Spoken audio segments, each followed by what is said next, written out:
Hola amigos. Si el viernes fue Italia la que legalizó de facto el saludo romano escenificado por Mussolini como saludo fascista, y además contraviniendo otra ley anterior italiana que prohibía la exaltación del fascismo. Ayer nos encontramos a Boris Johnson, diciendo que el mundo necesita la victoria de Trump en las próximas elecciones presidenciales en Estados Unidos. Esto es el Cuarto Reich, no nos llamemos a engaño, esto nos ha estado gobernando durante siglos. Johnson ya ha ostentado los cargos de primer ministro inglés, alcalde de Londres y líder de su partido.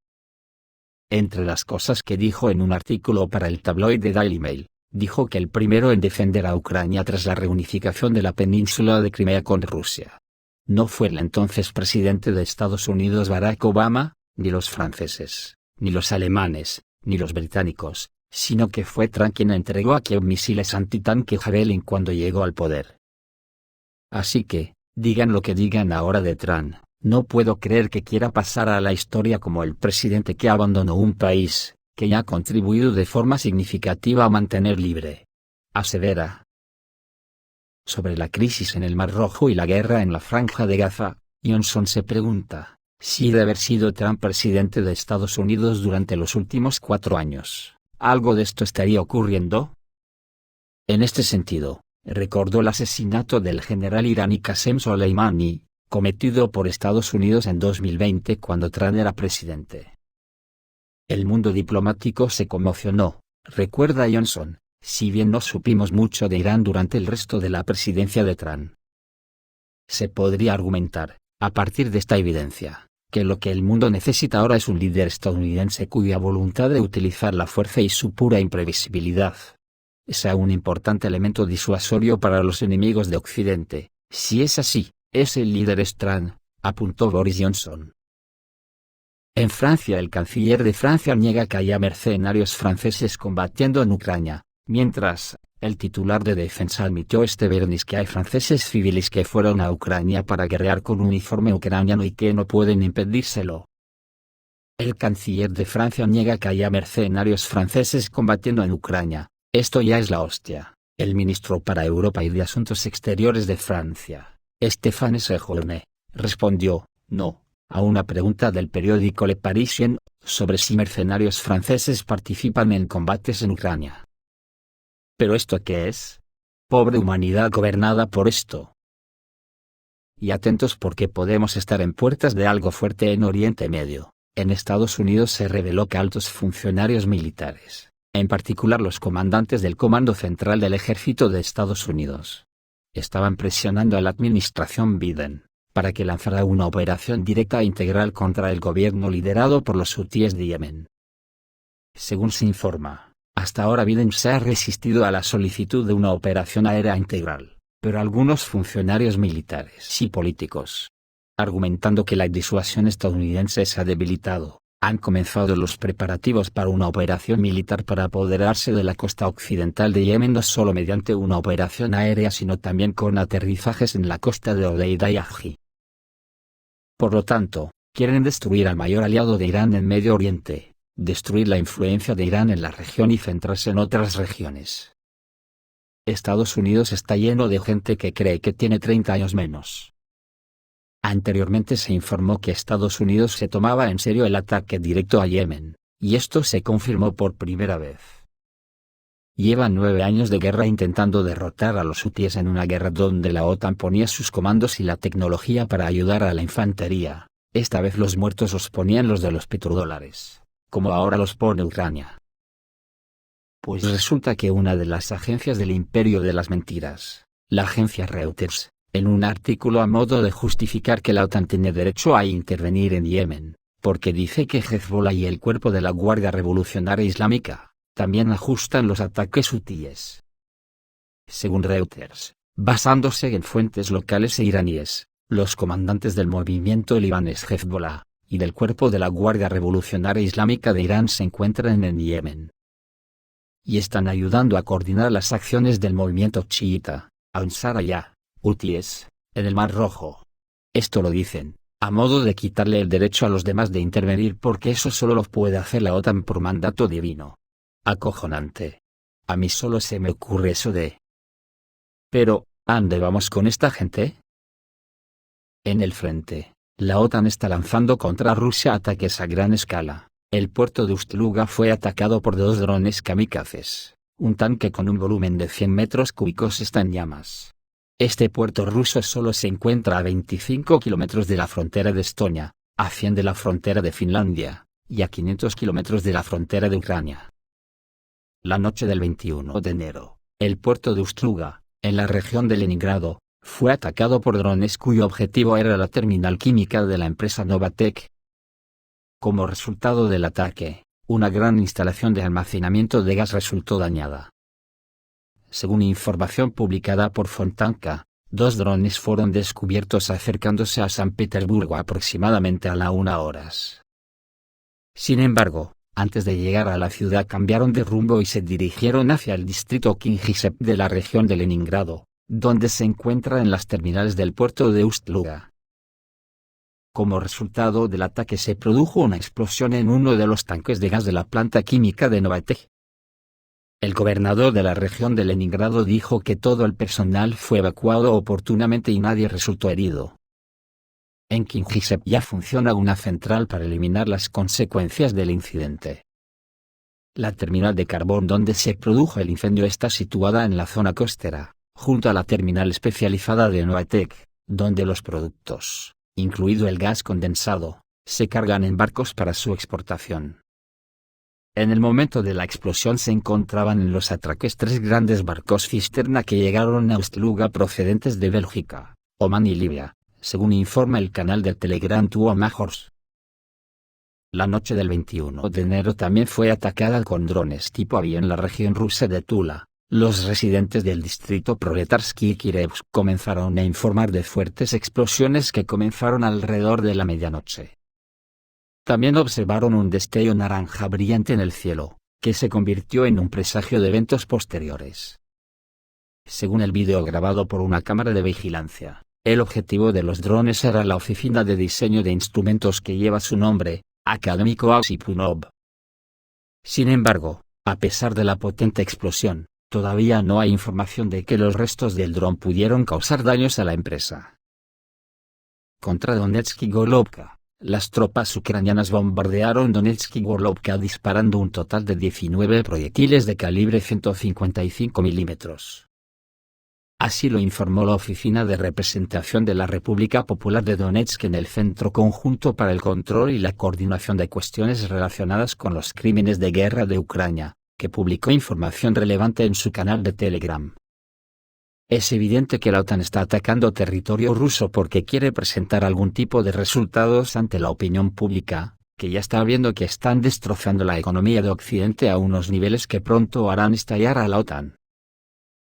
Estos días, la OTAN, con la prepotencia que le caracteriza, está lanzando un mensaje muy peculiar, un mensaje que denota hasta qué punto están enfermos de verdad, y se deben de creer que todo el mundo somos gilipollas. La noticia sale del Comité Militar de la OTAN, y dicen que la población de los países de la OTAN se está preparando para una guerra a gran escala con Rusia para dentro de 20 años. El jefe del Comité Militar de la OTAN, Rob Bauer, afirmó que dentro de 20 años podría producirse un conflicto entre Rusia y la alianza. Si no lo leo, no lo creo, dentro de 20 años, cuando ya todo el mundo sabe que esa guerra ha empezado. Esto solo denota su infantilismo, por ser generoso en el calificativo. La OTAN pidió preparativos para un conflicto total con Rusia, así lo anunció el jefe del Comité Militar de la Alianza, el almirante Rob Bauer. Sus palabras son citadas por The Telegraph. Según el almirante, en los próximos 20 años podría producirse un choque directo entre ambas partes. Al mismo tiempo, aconsejó a la población civil que acepte el hecho de que los próximos acontecimientos cambiarán drásticamente sus vidas. Según él, el conflicto con Moscú requerirá una movilización masiva. Los gobiernos occidentales deben crear el sistema de gestión necesario para un proceso de tan gran escala. Necesitamos comprender que la existencia pacífica no es un hecho inmutable, y por eso debemos prepararnos para la guerra con Rusia, enfatizó. La alianza necesita poder confiar en su base industrial existente para producir armas y municiones lo más rápido posible, señaló Bauer. Además, el jefe del comité militar elogió a Suecia por el hecho de que los dirigentes del país, incluso antes de unirse oficialmente a la OTAN, hicieron un llamamiento a los ciudadanos sobre la necesidad de prepararse para la próxima confrontación con Rusia. Increíble, lo dice al mismo tiempo que Alemania sigue aumentando el pánico en torno a la confrontación con Moscú y espera un conflicto en 5 o 7 años. También se escuchan declaraciones similares en Polonia, Suecia y varios otros países. ¿Cuál es el motivo de tal alarmismo y cómo debería responder Rusia? Esa es la cuestión. Pero vamos a ver, si el objetivo de la OTAN es destruir Rusia, a la que tienen metida entre ceja y ceja de forma obsesiva desde 1917, y ahora no pueden con Rusia, porque no tiene la capacidad tecnológica para ganarle una guerra. ¿Creen estas mentes preclaras que Rusia les esperará 20 años hasta que estén bien armados? Joder, no me lo puedo creer. ¿No atribuyen a un tal Jesucristo, que dijo eso de, lo que has de hacer hazlo pronto? Y en tiempos más cercanos que esos bíblicos, ¿no fue Putin el que dijo, que si ves que una pelea es inevitable, es mejor golpear primero? Entonces, ¿a qué juegan estos prohombres del Cuarto Reich? Sobre el tema de Suecia, el vicepresidente del Consejo de Seguridad de Rusia Dmitry Medvedev, respondió a las declaraciones de Estocolmo, y en su página en X, señaló que los suecos solían vivir felices incluso sin una alianza. Ahora decidieron unirse a la OTAN para protegerse de los rusos agresivos, ¿no son idiotas?, pregunta Medvedev. Estas declaraciones de los funcionarios de la OTAN no tienen ningún fundamento real, y tienen como objetivo resolver sus propios problemas. En primer lugar, de esta manera los dirigentes de la alianza intentan atraer dinero adicional y estimular el desarrollo del complejo militar industrial de los países del bloque, dijo el senador Konstantin Dolgov. En segundo lugar, los líderes de la OTAN están tratando de influir en la población común de los países de la alianza. Es necesario explicar por qué las autoridades gastan dinero en Ucrania cuando a los trabajadores les resulta cada vez más difícil ganarse el sustento, subraya. En general, la OTAN no puede existir sin la imagen de un enemigo. Inicialmente, el bloque se creó para contrarrestar a Rusia, y mientras exista la alianza, se preparará para la guerra con Rusia. Además, la OTAN ya está intentando luchar contra Moscú con las manos de Ucrania. Hoy Occidente envía a Zelensky dinero, armas, asesores y mercenarios, señala Konstantin Dolgov.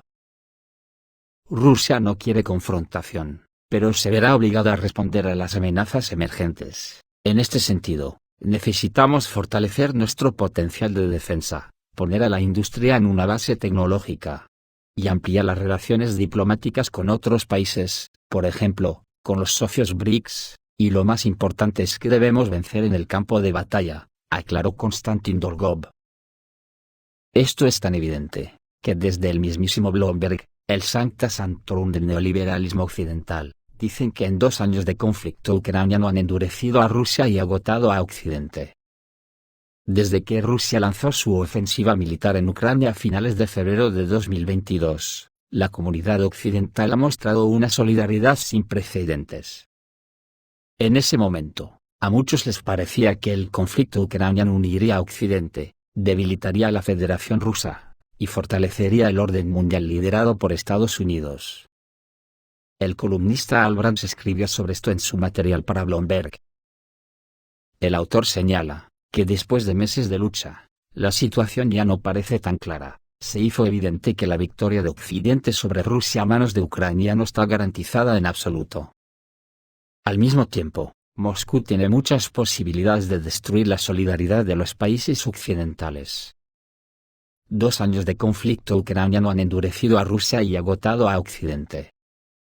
En el último tiempo, el ejército ruso ha podido tomar el control de un gran territorio, afianzarse y organizar poderosas líneas de defensa. A su vez, ante las tropas ucranianas y Kiev, se vislumbran perspectivas absolutamente confusas. En enero de 2024, las sanciones occidentales ya no parecen el arma milagrosa que parecían en marzo de 2022.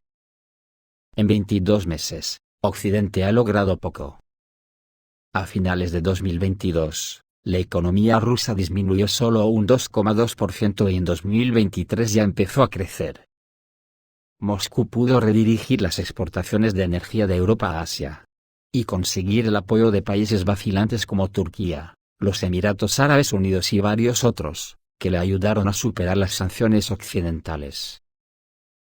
Además, la Federación de Rusia pudo aumentar seriamente la producción de productos militares y garantizar la estabilidad interna. Por lo tanto, Moscú puede emerger del conflicto ucraniano, contrariamente a los cálculos occidentales, como una potencia revanchista y premovilizada, con una importante reserva de personal militar bien entrenado y serios reclamos contra Occidente. Según el autor, esta situación es extremadamente peligrosa, ya que desde hace algún tiempo, los países occidentales sienten un franco cansancio con Ucrania, lo que hace tambalear la antigua solidaridad. Pues si lo dicen en el Sancta Sanctorum del neoliberalismo, yo no tengo nada que decir. Bueno, sí, que Eslovaquia levantó la prohibición de la cooperación cultural con Rusia y Bielorrusia. La ministra de Cultura de Eslovaquia, Martina Sinkovičová, anuló la orden según la cual, después del 24 de febrero de 2022, se suspendía la cooperación de la República en el ámbito cultural con Rusia y Bielorrusia. Así lo informa el periódico eslovaco Pravda. La publicación recuerda que el documento correspondiente fue firmado entonces por la ex jefa del Ministerio de Cultura eslovaco, Natalia Milanova. Se ordenaba a todas las organizaciones dependientes del ministerio y a sus empleados, hasta nuevo aviso, cancelar cualquier participación en eventos culturales, científicos u otros eventos nacionales o extranjeros organizados o apoyados por Rusia o Bielorrusia. Sin embargo, la nueva ministra de Cultura de Eslovaquia, Martina Sinkovičová, mediante orden del 15 de enero de 2024, levantó la prohibición de la cooperación cultural con Moscú y Minsk. Hay decenas de conflictos militares en el mundo, y en nuestra opinión, las figuras culturales no deberían pagar por ello, explicó Martina Sinkovičová tras su decisión. Y esta otra, que está haciendo entrar en pánico a la Unión Europea. Europa teme la posible retirada de las tropas estadounidenses del continente. La posible retirada de las tropas estadounidenses de Europa sería un escenario de pesadilla mientras continúa la operación militar en Ucrania. Esta declaración la hizo el ministro de Asuntos Exteriores de Lituania, Gabrielius Landsbergis. Según él, una vez finalizada la operación rusa en Ucrania, Rusia podría atacar a uno de los países de la OTAN. Europa, tal como está actualmente, está en gran peligro y definitivamente estamos contando las horas hasta la siguiente etapa de la escalada rusa. Si Ucrania no logra contener a Rusia, otros tendrán que hacer el trabajo. Todos en la región se preguntan, ¿quién tendrá que hacer esto?, dijo Gabrielius Landsbergis. Pero tranquilo, hombre, que eso solo pasará dentro de 20 años. Los temores de los funcionarios europeos se ven fuertemente alimentados por las declaraciones electorales de Donald Trump, que en más de una ocasión amenazó con retirar a Estados Unidos de la OTAN. El 45 jefe de la Casa Blanca no estaba satisfecho con el hecho de que la principal carga financiera para el mantenimiento de la Alianza del Atlántico Norte recayera en los Estados Unidos. Trump no tuvo tiempo de implementar su amenaza, pero si regresa triunfalmente a la Casa Blanca, este escenario, según algunos políticos europeos, bien podría llegar a su conclusión lógica. Que no, joder, que no os enteráis, ¿porque creéis que Boris Johnson le está haciendo la pelota a Trump desde ya mismo? También Fabrice Potier, ex jefe de planificación política de la OTAN, en una entrevista con la revista Newsweek, y según él, la última vez el Pentágono y el Congreso impidieron que Trump realizara sus planes. Sin embargo, si regresa a la presidencia, bien podría formalizar la retirada de Estados Unidos de la OTAN. Según Newsweek, este escenario será el fin del mundo para la Alianza del Atlántico Norte.